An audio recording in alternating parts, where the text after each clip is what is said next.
बुकूर का मतलब सुबह 11 बजे करीब का वक्त होता है, लिहाजा सुबह का नाश्ता इस्लाम में नहीं है और हिंदुस्तान की तारीख में भी सुबह 11:30 बजे खाना और मगरिब के बाद खाना हुआ करता था। सुबह से मुराद 11 या 11:30 का वक्त होता है, इसकी शरई दलील दें। हजरत आयशा रजी अल्लाह ताला अन्हा फरमाती हैं, नबी सल्लल्लाहु अलैहि वसल्लम सुबह की नमाज के बाद घर तशरीफ लाते और पूछते क्या खाने को कुछ है। अगर हम कहते नहीं तो आप सल्लल्लाहु अलैहि वसल्लम फरमाते फिर मेरा रोज़ा है। सही मुस्लिम। ये इन भाई का सवाल, इश्काल ये है इन भाई को कि मैंने कहा सुबह का नाश्ते का लफ्ज़ हमें पुरानी अरबी में मिलता ही नहीं है, जदीद अरबी में, पुरानी अरबी में नहीं है। और साहबे कराम में रिवाज था 2 टाइम खाने का, एक सुबह 11:30-12 बजे तक ये दोपहर का खाना होता था और एक रात का खाना। बस ये 2 खाने होते थे पहले ज़माने में और हिंदुस्तान में भी यही था। हमने खुद हजरत मुफ्ती रशीद अहमद साहब रहमहुल्लाह से सुना, कहते हैं अंग्रेज ने नाश्ता वाश्ता मुतारिफ करवाया, मुसलमानों में इसका रिवाज नहीं था। तो अब इन्होंने जो दलील दी है कि नबी सल्लल्लाहु अलैहि वसल्लम तो फजर की नमाज के बाद घर पे आते और पूछते क्या पका, ये हदीस के ये अल्फाज नहीं है कि फजर के बाद घर में आते। हदीस में ऐसा कोई लफ्ज नहीं है कि फजर के बाद घर में आके पूछते क्या पका है। घर में आके पूछते क्या खाने को है, अगर नहीं होता तो रोजा रख लेते। तो ये जो रोजा रख लेते ये निस्फुन नहार से पहले, निस्फुन नहार कहते हैं सुबह सादिक से लेके जो सूरज गुरूब होने का वक्त है ना, इसका आधा हिस्सा, यानी जब आधा रोजा गुजर जाता है। देखो सुबह सादिक फॉर एग्जाम्पल सुबह 5 बजे हो रही है और सूरज गुरूब हो रहा है 6 बजे, तो ये 13 घंटे का रोजा हो गया। तो 13 घंटे का हाफ क्या होगा, 6.5। तो सुबह से लेके 6.5 घंटे से पहले पहले निस्फुन नहार कहलाएगा। इससे पहले रोजे की नियत की जा सकती है, इसी हदीस से पता चलता है। बाकी ये कि वो सुबह 11:30 का टाइम होता था या 12 का टाइम होता था, ये वाला टाइम होता था, उसकी दलील ये है कि एक हदीस में आता है कि साहबा कहते हैं हम जोहर की नमाज खाना और कैलूला के बाद पढ़ा करते थे। जुम्मे के दिन ऐसा होता था कि खाना जुम्मे के बाद, यानी जुम्मे की नमाज इतनी जल्दी होती थी। तो उससे पता चलता है कि जोहर की नमाज अगर वो अव्वल वक्त में पढ़ रहे हैं और उससे पहले कैलूला भी कर चुके हैं खाना खाने के बाद, को क्या टाइम बनेगा, फिर वो यही टाइम बनेगा। जबकि जुम्मे के दिन जल्दी नमाज होती थी तो फिर वो खाना वाना उसके बाद होता था। तो इससे पता चलता है ये वाला टाइम करीब करीब ये टाइम होता था। इस हदीस से हाँ, ये कह रहे हैं क्या इस हदीस की रोशनी में क्या नबी सल्लल्लाहु अलैहि वसल्लम 11:30 बजे तक बगैर खाए रहते? इसमें लिखा है भूखे रहते थे, यूं भूखे के बजाय यूं कह देना चाहिए क्या बगैर खाए रहते थे। भूखे का लफ्ज थोड़ा सा नामुनासिब मालूम होता है। क्या आप सल्लल्लाहु अलैहि वसल्लम क्या 11:30 बजे तक खाए पिए बगैर रहते थे? जी हाँ, ये कोई उस पहले जमाने में सब इस टाइम तक खाए पिए बगैर ही रहते थे। अंग्रेजों ने आके हमें सुबह के नाश्ते पे लगा दिया है। आप अपने दादा परदादा किसी के जिंदा हो तो उनसे पूछें, वो बताएंगे कि सुबह फजर पढ़ के कोई भी नहीं खाता था। लोग खेतों पे जाते थे, काम करते थे और मेहनत करते थे, और जब भूख खूब चमकती थी, दबा के भूख लगती थी, फिर जब सूरज निकलता था ना, सूरज की रोशनी तेज हो जाए, उस वक्त खाना खाया जाता था। और नेचुरल टाइम भी वही है।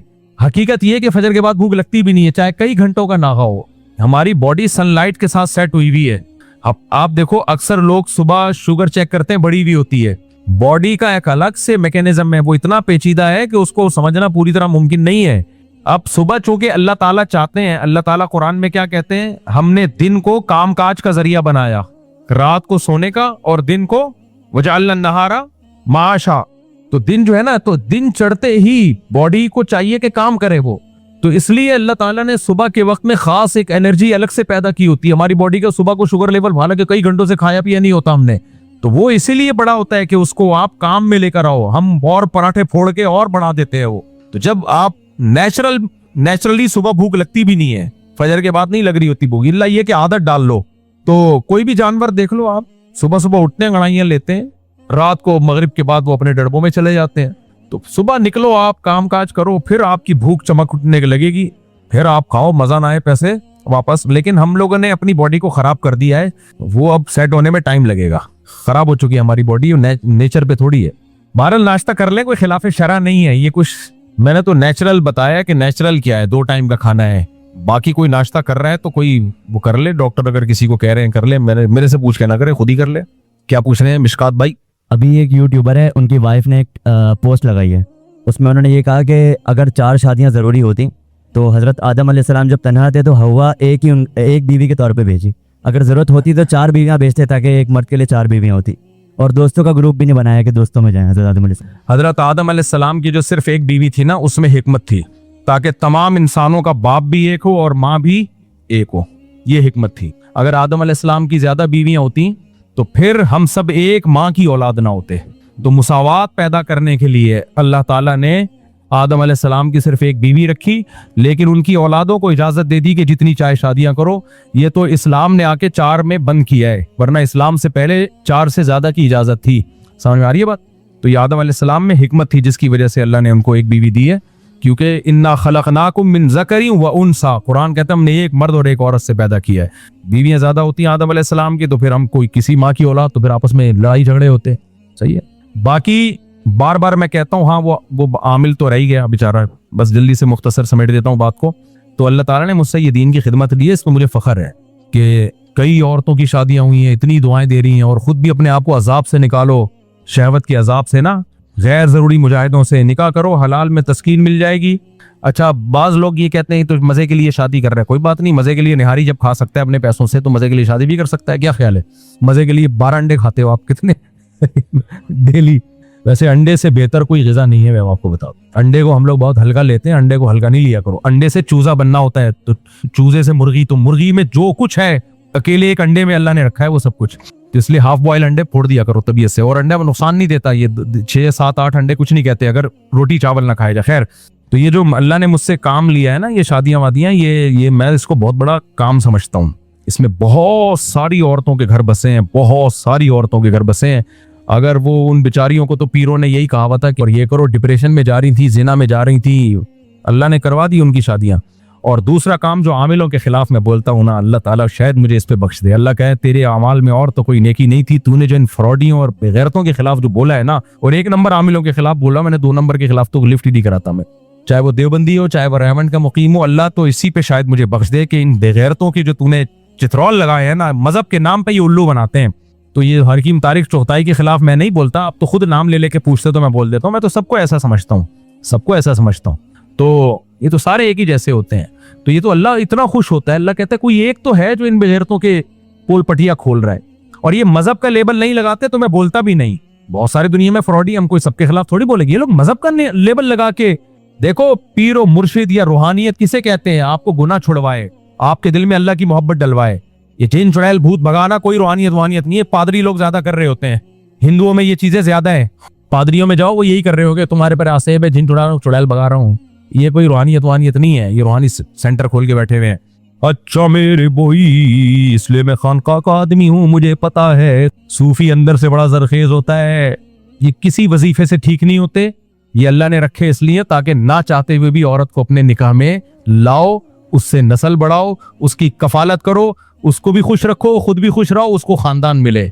ये अल्लाह ने हमें जो न्यूक्लियर पावर दी है इसलिए दी है, ये पावर कुचलने के लिए नहीं दी है हमें। समझ में आ रही बात? हाँ, इसका एक लीगल वे है, एक इलीगल है। लीगल है निकाह और इलीगल है फोश फिल्में देखना, बदनजरी करना, और जो 2 नंबर तरीके चल रहे हैं। आपकी महारत अमलियात वज़ाइफ के मैदान में और तिब्ब नबवी में बिल्कुल जीरो है। आजकल बहुत तपा हुआ है, सारे उल्टे उल्टे सवाल पूछ रहे हैं। बस ये आखिरी सवाल ले लेते हैं मेरे भाई। कह रहे हैं जी मुफ्ती साहब, आपकी महारत अमलियात और वज़ाइफ के मैदान में और तिब्ब नबवी में बिल्कुल जीरो है। ये जिनकी महारत है ना, उनकी भी जीरो है। कोई इल्म ही नहीं है तो इसमें महारत क्या होगी? इल्म ही नहीं है तो ये महारत क्या होगी? जिनकी महारत है उनको जरा मेरे सामने 2 मिनट के लिए लाके बैठाओ, मैं देख लूंगा कितने पानी में। समझ में आ रही है बात? मिसाल के तौर पर मैं कहूं कि मुझे वज़ाइफ में बड़ी महारत है, एक मिसाल दे रहा हूं, मैं भी दावा कर दूं, और मैं इनको कहूं कि आपके बाल, आपके बड़े बाल हैं, आप डबल करवाना चाहते हो तो सूरह बकरा की आयत नंबर 326 256 दफा पढ़ो। फिर मैं आपसे कहूं कि आप वजन कम कर, आप कम कर दो, गायब हो जाओगे। आप वजन बढ़ाना चाहते हो तो सूरह नूर की आयत नंबर 345 463 दफा पढ़ो। फिर मैं इनको ये बताऊं, फिर मैं एक बंदे को बोलूं कि सरसों का तेल यहाँ लगाओ, फिर यहाँ लगाओ, फिर नाक में लगाओ। इन सब जगहों पे जब सरसों का तेल लगाओगे तो इससे 78 बीमारियों का इलाज होगा। मैं ये कहूंगा, लोग कहेंगे एक्सपर्ट है, महारत है। फिर कोई अक्लमंद मेरे खिलाफ तकरीर करे, यार ये मुफ्ती साहब क्या कह रहे हैं, इसकी क्या दलील है? और लोग उसे कहे भाई मुफ्ती साहब को इन अमलियात में महारत है, आपको नहीं है तो आप क्यों बोल रहे हो? तो वो क्या कहेगा, मुफ्ती साहब के कोई अमलियात में महारत है, इसकी क्या दलील है? कहेगा दलील ये कि ये वजीफे बताते हैं। ये कोई दलील थोड़ी है। ऐसे तो बहुत से हकीम, जाली हकीम नुस्खे बता रहे हैं, हकीम नहीं होते। दलील ये होती है कि क्या पढ़ा है आपने, कहां से पढ़ा है, इसका कोई कोर्स का है, निसाब का है इसका। कहते हैं तजर्बों से सीखा है। कौन से तजर्बे किया आपने सारी जिंदगी? कुछ लोग कहते हैं इसके वजीफों से कुछ लोगों को फायदा हुआ है। इसकी क्या दलील है ये इन वजीफों से फायदा हुआ है? जितने भी दुनिया में मसाइल हैं, बहुत से लोगों के मसाइल तो ठीक होने ही होते हैं, वो अपने खाते में डाल दिए होते हैं। तो ये वही है, कोई उलूम ही नहीं है ये भाई। तो इसलिए अल्लाह का शुक्र है जीरो है इसमें। और मैं कह रहा हूं मैं जीरो हूं ना, आप तो पढ़े लिखे हो, आप इन अमलियात करके मुझे नुकसान पहुंचाओ ना। क्या ख्याल है भाई?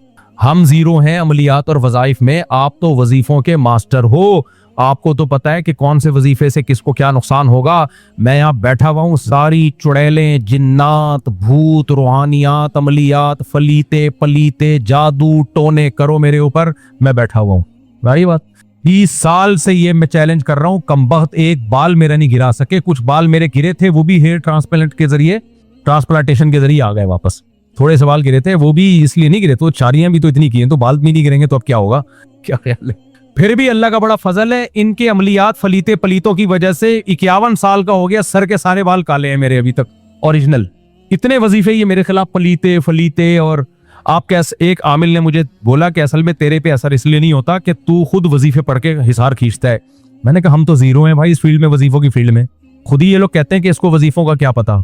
तो जो अमलियात में जीरो, वो क्या अमलियात में, ये इनके ये है ही नहीं है, बेकार लोग हैं। इनको सुबह शाम गालियां दो, जन्नत में जाओगे। इसलिए मेरे भाई आप तारिक चौथाई का नाम ना लिया करो, ताकि मैं नाम लेके रद्द ना करूं। आप लोग खुद ही नाम ले लेके बुलवा रहे होते हो, तो आप, मैं तो होलसेल के हिसाब से आमिलों को बुरा भला कहता हूं। आगे कह रहे हैं कि तिब्बे नबवी में भी आप बिल्कुल जीरो है। तिब्बे नबवी कोई तिब नहीं है, ये भी एक मंजन है। फिजिक्स से नबवी कभी सुना आपने? मैथे नबवी कभी सुना? बोलो ना भाई। मोहम्मद सल्लल्लाहु अलैहि वसल्लम सैयदुल अंबिया का टॉपिक मेडिकल साइंस है ही नहीं। सैयदुल अंबिया सल्लल्लाहु अलैहि वसल्लम का टॉपिक अखलाकियात है। तमाम पैगंबरों का टॉपिक क्या होता है? अखलाकियात। अब कुछ हकीमों ने क्या किया है, अपनी प्रोडक्ट को बिकवाने के लिए हदीसों का सहारा लेते हैं। वो ये भी मजहब का गलत इस्तेमाल है।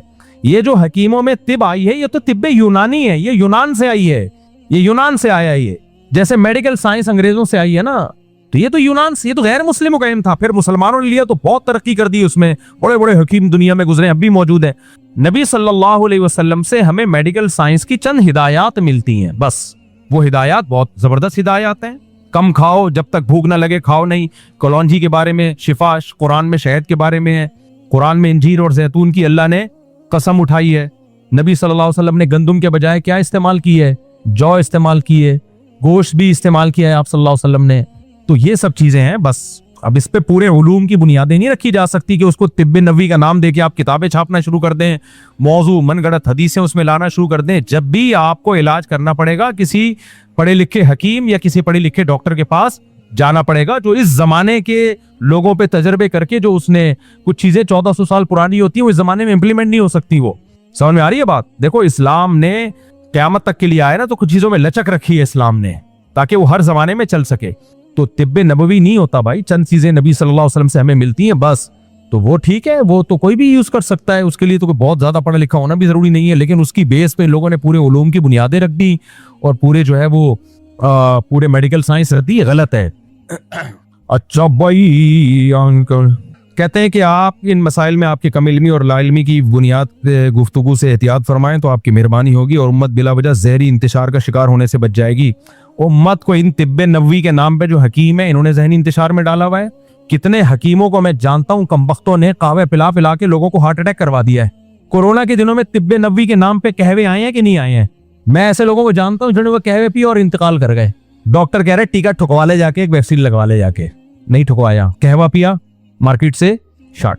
एक हकीम ने मुझे बताया, मैंने 1.5 से 2 करोड़ रुपए कमाया है तिब्बे नबवी के नाम पे। क्योंकि हदीस में आता है, एक जड़ी बूटी है, उसकी फजीलत है हदीस में, उसका नाम ज़हन से लिखे, सना मक्की।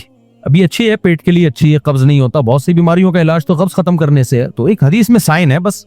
अब उसको कैसे इस्तेमाल करना है, कब इस्तेमाल करना है, किस बीमारी में, ये थोड़ी कहते हैं हमने ये किया जब कोरोना आया तो हमने वो सना मक्की के पाउडर बना बना के लोगों को कहवे पिलाए। कह रहे 1.5 से 2 करोड़ रुपए मैंने कमाया होगा इस दवा से।